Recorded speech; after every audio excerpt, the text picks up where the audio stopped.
I've said before that I can sympathize with a lot of first-wave feminism. Women had automatic value and special protection, but this came with a cost. Women were a dependent of their fathers, handed over to their husbands. Women were forced to deal with any mistreatment her husband gave her, simply because there was nowhere else to go. She either moved back in with her parents, assuming they were still alive. Remember, people didn't live that long back in those days, or she could live homeless. There weren't a lot of job opportunities for women in the 1800s. She could be married or a prostitute. Sure, there were showgirls, maids, barmaids, who often doubled as prostitutes, and most other jobs women did were jobs they did from home, their husband's home, such as being a seamstress.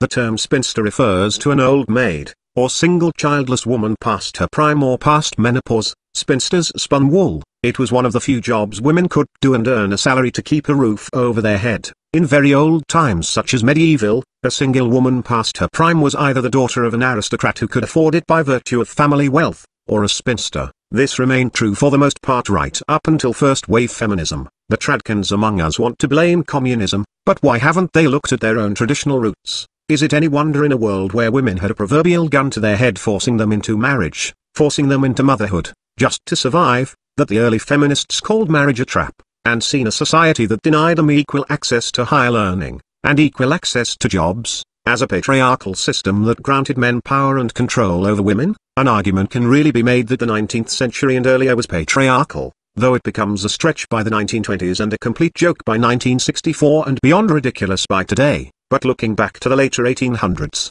I can see where the idea of a patriarchy, as defined by feminists, could be concluded. Sure, this would overlook the fact that women were not forced to work hard brutal jobs in the coal mines, railroad, military service, carpentry, bricklaying etc. as their husbands and fathers were. It overlooks the fact they were exempt from being conscripted into military or even fireman and police duty in an emergency. It overlooks chivalry, the ultimate display of gynocentrism. It overlooks all the special protection that was afforded to them. On one hand, that special protection could amount to being treated like princesses among the common rabble, men, but on the other hand that special protection could look like they were eternal children devoid of autonomy and coerced into marriage and motherhood just for survival, like a victim of human trafficking that has to spread her legs to clients in order to survive, and have no lawful autonomy. Imagine the lesbians. She could either marry a man whose male body disgusted her and commit an act of sex on a nightly basis, spreading her legs to a man with the dread you'd have as a straight man spreading his ass cheeks nightly for a paycheck, or if she were lucky enough,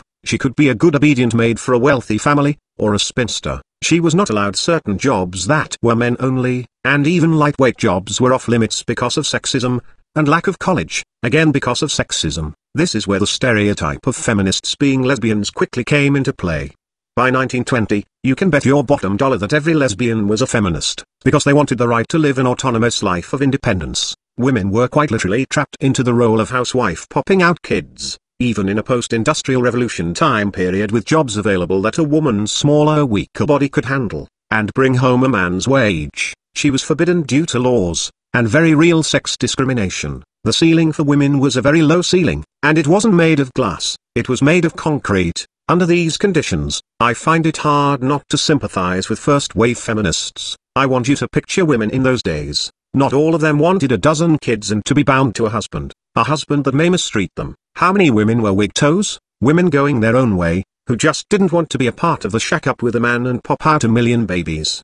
They just wanted to live as bachelorettes, even if it did mean social ridicule, but colleges turned them down. Most employers didn't hire women, and those that did only paid them half as much. And that isn't feminist propaganda like it is today. Women were literally often paid half as much as men, loud and clear up front when applying for the job. Doesn't it seem like maybe there was an effort to keep women in their place, forced into motherhood for survival? Again, some women were aristocrats, some women were lucky enough to be a maid to a wealthy family, some women got to be the exception and somehow bring home a livable wage. But this was not an option for most women. Again, the fact that men working at the Johnson's Corporation were paid just enough to pay for a house and food for himself, his wife and a few kids, but a woman was paid half that, which would be just under the cost of owning her own home and living an independent lifestyle, must have felt an awful lot like a male-oriented conspiracy to keep women begging for a man to ask her hand in marriage and pop out lots of fucking babies. They called it patriarchy, and in many ways, I can see where they got that idea. But it does overlook their special privileges, and the fact that men worshipped them. Men gave them chivalrous worship, but this love was conditional. A woman was worshipped so long as she conformed to her role as obedient wife and mother, always staying at home barefoot and pregnant. It was an interesting system. On one hand, women consciously or unconsciously forged the male identity, man as doer, man as protector, man as provider, who would sacrifice himself for the safety and well-being of women.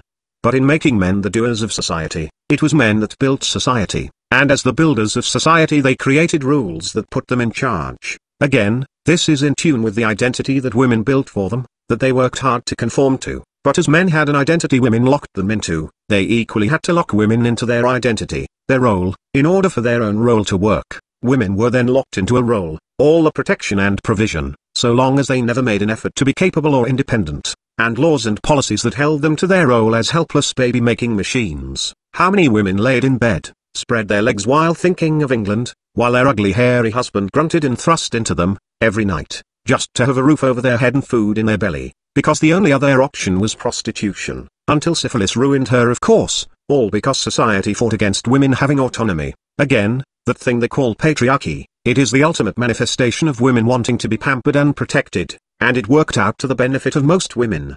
But there were a ton of women it didn't work for, and by the late 1800s and early 1900s, the old ways became constricting for both men and women. What I am trying to say is, communism need not exist for feminism to have been born. Only artificial constraints caused by antiquated gender roles needed to exist, and we can argue, as I just have, that this so-called patriarchy was born of women forging men's identity as protector and provider to get access to their pussy. It ultimately backfired for a lot of women, and men were too stupid to see it wasn't working out so well for them either, because men are simple like that. Men were, and still are, trained by pussy like an animal is trained with food. Early feminism was primarily women fighting for autonomy, and first-wave feminism wasn't even close to the shit that passes as feminism for the past 40 to 50 years now. And I am also not trying to claim that there was no misandry in first wave. It was there, but I don't think it was that present, because misandry didn't need to be present for women to object to a society of artificial constraints. But then women eventually got their liberation, they got their autonomy.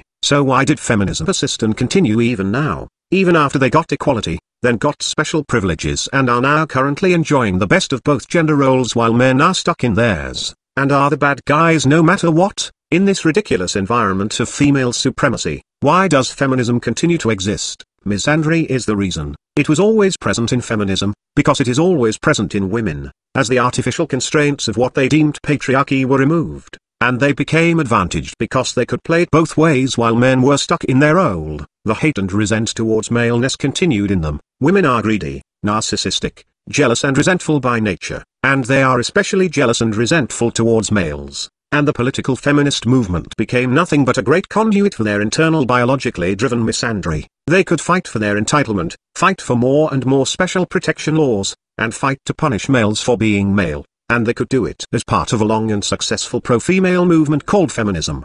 They keep up the rhetoric about being subjugated by the patriarchy, and fight for equality by dismantling male autonomy and rights. Their natural neurotic fear of men being out to rape them turns into a social hysteria called rape culture. And every man needs to be castrated or emasculated to keep women feeling safe from their man-phobic fears of rape. Once upon a time the hatred of men was hidden behind legit gripes about women not being given the necessary opportunities to live an independent lifestyle, but once they completely broke free of their gender obligations, and got laws forcing not only equality, but superior opportunity, the excuses of being some oppressed minority, victim of a tyrannical male establishment called patriarchy, is seen as a transparent excuse to hurt men, and that's exactly what it is. I insist that earlier feminism contained a lot of misandry as well, but the fact they were fighting for reasonable and legit things helps to hide it. It's like the firebombing of Dresden, Germany, a war crime committed by America. We can write that off as an underhanded act to help win the war against a dangerous and aggressive nation. But if America had continued to firebomb German cities after Germany had waved the white flag and surrendered, it would become obvious that a deep hatred of the German people had been the motive for the war the whole time, but this fact would have been hidden earlier due to the circumstances of having a legit pretense. My point is, traditionalists among us blame the birth of feminism on communism, and while communism did fund feminism, to a certain extent, as it did with other things, and feminists did often register as communist due to the Marxist concept of steal from the haves to give to the have-nots, and there is an undeniable link between the two. Communism is not the cause of first, second, or third-wave feminism. Feminism was born out of misandry and a rejection of artificial gender constraints, women's patriarchal system backfiring on them as the Industrial Revolution now granted them remarkable job opportunities they were barred from. Women had enjoyed the ease of being female, the ability to stay home and play with the children while men worked the physically hard jobs, and died in the wars. They could live as eternal children, and this suited them for the longest time, until this very system became constricting in the light of new opportunities. Past traditionalism, patriarchy, failed when the environment changed. In a harsh and brutal environment, women playing the role of the helpless eternal child, worked for women, and whatever suits women, becomes the system of a culture. But when things got easier, they wanted out of the role they had created. Women will be as loyal to men as they have to be. Women will be with men so long as men serve a function to them. A man that can no longer provide a service to her is like a car that no longer starts. Worthless. This is the disposability of men. Men are disposable, and to women, they will always be disposable. The acquisition of a man is not the end unto itself, but a means to an end. If a man is needed for a woman to have X, then she is with him for the acquisition of X. If a man can no longer act as a proxy to having X, then that man is no longer needed. If she can acquire X without a man, she will go without a man. A man is a tool for women. Even the traits that we call masculinity is just men bragging about and showing off their utility to women. A macho guy displays his strength and authority to women. This is him saying, I have muscle to do hard work for you. I serve as a great utility. Men punk each other out to display to women, I am tough and can protect you. I serve a great utilitarian function. Macho men show off their jewelry and fast cars to say, I have money and can provide for you. I am a great utility like that. Men can't wait to brag about what a useful tool they are, and beg women to use them. Interesting how a man will act like the toughest motherfucker on the planet, and buy thousands of dollars worth of jewelry to impress women, and then act shocked when she shows no loyalty to him as a person, but only to the utilitarian function he served. A man begs to be used, and then is shocked when he gets used. The problem here is, so long as men want pussy, and women are the gatekeepers of pussy, women are in charge of men, and they set the rules. The old ways worked for the longest time, and when they no longer worked to provide women with the easiest route to get what they want, they rejected the very patriarchal system they created. Again, men want pussy, women have pussy, this puts women in charge. Men will do as women command them to do so that they can get the pussy. Women are the ones barking orders at men to do this, that and everything else. Thus society, social rules etc., are built by women, using men as tools. Women have claimed they needed a man to be strong and do all the work and take all the chances and make all the sacrifices. Men agreed, because they need that pussy, and women quickly realized the weaker they act, the dumber they act, the more helpless they act, the more men will do for them to compensate. Thus women lived their lives as helpless children who can't lift a finger for themselves, and men have acted manly to compensate for their weakness. The weaker a woman, the stronger a man has to be to pull her weight. Thus women consciously or unconsciously created the gender roles: woman as weak, man as strong, men as doers, women as recipients, men as capable and responsible, women as helpless children. Then came the Industrial Revolution, and now when women wanted to do a little for themselves out of convenience, since living became much easier, men said no, you are woman, women are weak children, you must have a big strong man to do for you, and thus the gender roles women made began backfiring. They fought for change, and even though men obediently give women what they want, in this case men felt threatened since he had to work hard and make sacrifices to live up to his identity as a man, and women being less feminine made him by contrast less masculine. Women breaking their carefree identity they created, threatened men's identities, that women also created. All of society was built on the premise of men as strong, courageous conquerors, protectors and providers for women. If women tried doing for themselves, then men could not properly protect and provide for them. Males would be less manly and males would be less needed. Deep down inside, men have always known that the so-called love women have for them is the attraction to a man's usefulness. If women did for themselves, then they'd have less use for men. Less use for men means less love for men. If women have less love for men get less pussy, and men are born with a chronic addiction to pussy. Therefore men are threatened by women being independent. Gynocentrism works like this. The highest goal for a man is the attainment of sexual satisfaction. This is completely biologically driven. Sexual satisfaction requires a woman's approval. Thus a woman's approval becomes the highest goal in a man's life, and becomes the center of his self-worth. This is a social construct based on a real biological drive. Male worth is thus determined by women's approval. A man's approval is based on his level of usefulness, usability, to a woman. Because a man's function is to be used, he is disposable. Again, the fear of female independence is the fear that men will no longer be valued by women, thus not get their approval. Not having a woman's approval means not getting pussy. If women as a collective ever switched their mating instinct to no longer desire togetherness with males based on their utilitarian function, the male identity would instantly be recreated to fit the basis for women being attracted to him. Therefore, the old ways of men and women are the fault of the biological drives of men and women. If feminists want to bitch about patriarchy, they need to realize patriarchy was their invention, and then not beat themselves up so hard for it, because the entire damn thing is based on human biology. If men ever find a substitute for genuine pussy, can find sexual satisfaction without a woman, or no longer desires pussy, then a woman's approval means nothing whatsoever, and thus women will no longer serve any function in the life of men, and all of their value and power is completely removed. Trust me, this will suck for women more than they could ever imagine, and the bad news is, I do believe this day is coming. I will be making a video on it. When a woman's approval is no longer valued by men, women will not control the male identity, and when women no longer control the male identity, men will finally be free. But I am getting sidetracked. Feminism was not born of communism, or socialism, or just a bad idea by a few fat lesbians, or whatever other theory is held by the traditionalist. It was born of the male and female role that women engineered, no longer being of value to them. It was no longer valuable to them because life got easy, and men were needed less. Right now, women are still parasitically reliant on men, but not through marriage and obedience, but by proxy. Government supports them. Government is the alpha male they are fucking. Government acts as the protector and provider of women. Government's power is based on money, taxes from the working, and as we all know, men as a collective make the most amount of money, thus pay the most amount of taxes. So women are living off of men's blood, sweat and tears. By government proxy, the women-only scholarships, women-only quota incentives in certain fields, the women's battered shelters that illegally discriminate against men, yet still get government funding, the bulk of the entire welfare system, and all the other special women-only opportunities and safety nets, are all funded by a government which is funded primarily by male taxes. The drawback is that this is bleeding the nation dry, and also that as women make up the majority of college attendees, and their corporate quotas muscle men out of the way to make room for women, women are making more and more money.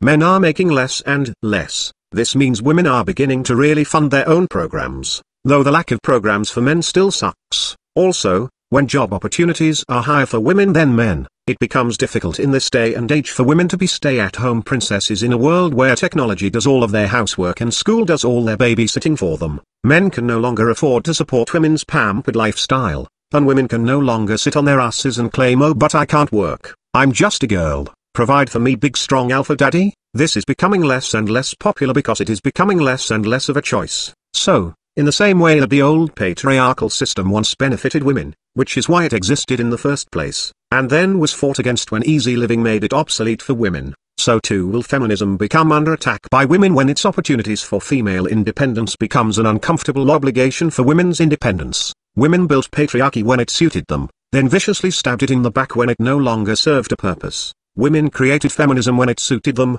and will viciously stab it in the back when it no longer serves a purpose. They will toggle between patriarchy and feminism for all eternity, which is really just toggling between doing for thyself with freedom, versus having men do for them while giving up autonomy in exchange. Women will go back and forth to whatever suits them at the moment, and men, God bless them, for they are fucking stupid, will go along with each and every change. The tradcans among us are already blaming the entirety of feminism on communism. And now that women are slowly beginning to turn away from feminism, because it went from liberating them to obligating them, the tradcans among us will quickly restore women's protection status, and pamper them for the benefit of women, and never speak of it again, because both men and women will call the whole thing a communist plot against good old capitalism. No lesson will be learned, no human progress made, and then in a handful of generations, maybe 80 years from now, after our economy has done collapsed and gotten built back up, women will do this shit all over again. When life gets easy and independence is as simple as stepping outside and putting in a few hours of work at the office,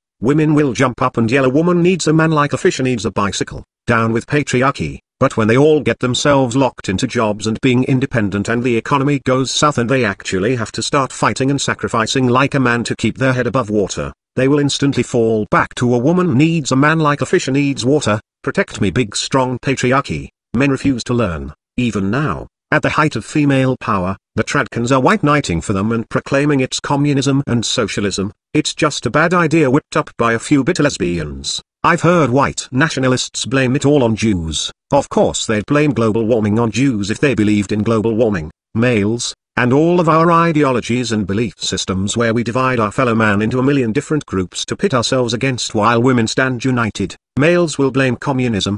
They will blame Jews.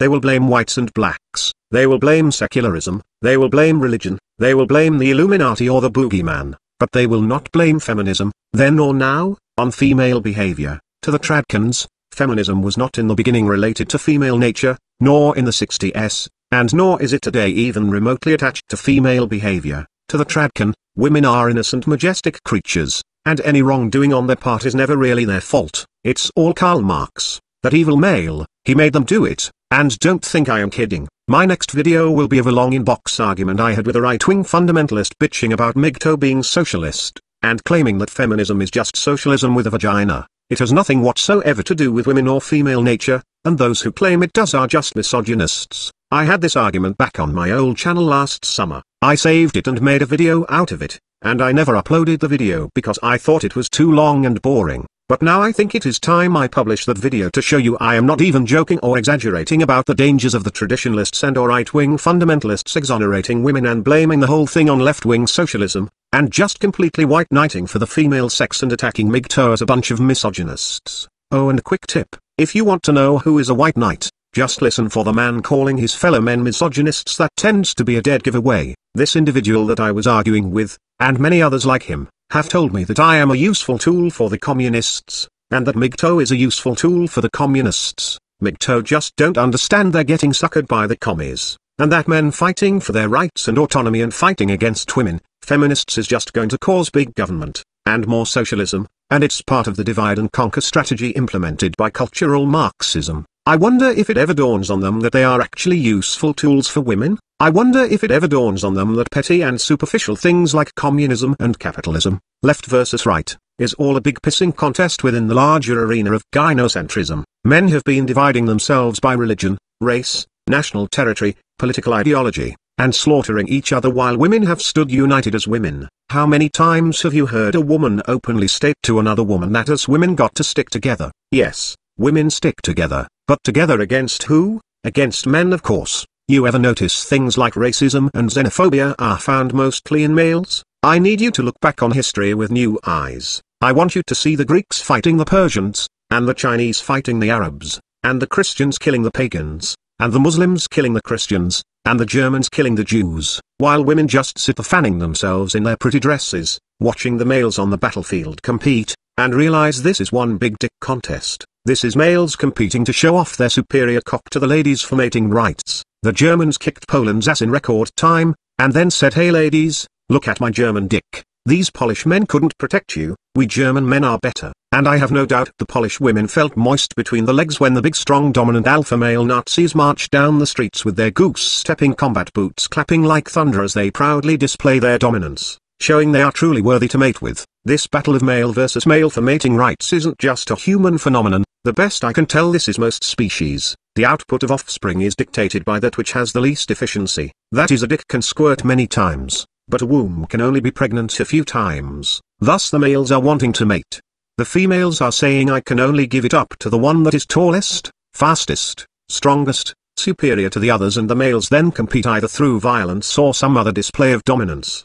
The weak and unworthy males go without mating because the most dominant males get pussy after pussy after pussy. Just because it squirted a few hours ago, doesn't mean it can't squirt potent sperm again. Thus many females impregnated by a small pool of males, thus gynocentrism was born. And this has been true from species to species all throughout the evolution that eventually brought us humans. Our entire purpose is to mate and reproduce. It is our strongest perpetual tendency, and it was constructed over a billion years of males competing against one another to mate with females. The roots of gynocentrism are deep, and will never go away entirely, even if current circumstances change and it is no longer applicable. The neurologically driven tendencies will be there. Gynocentrism isn't something simple you can just vote against or sign a petition about. It's a deep biologically driven fundamental behavioral drive. Reducing gynocentrism and producing social, political compensation mechanisms will be a challenge. but I thoroughly believe this is possible. All these silly and superficial battles for racial and religious supremacy over each other,